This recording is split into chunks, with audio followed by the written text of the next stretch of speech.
know she's sustainable, or so she's been told again and again.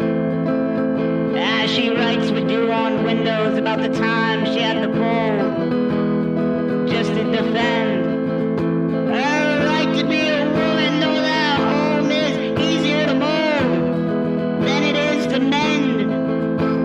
But these emotions remain internalized, too cold to ever truly recommend. And people will call her a liar, and her will weaken and tired. She's an educated nothing for her. The villainy that humanity doesn't think it requires.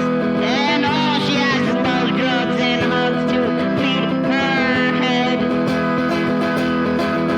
So gather round, friends, and hold hands just like the walrus said.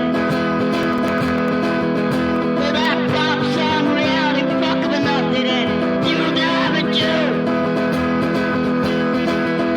Where living is dying from a suicidal immortal's point of view.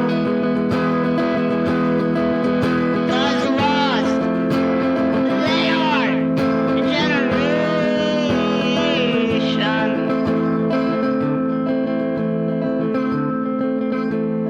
And we're all college conned and obsessed with being depressed. As we stay lost in thoughts of success.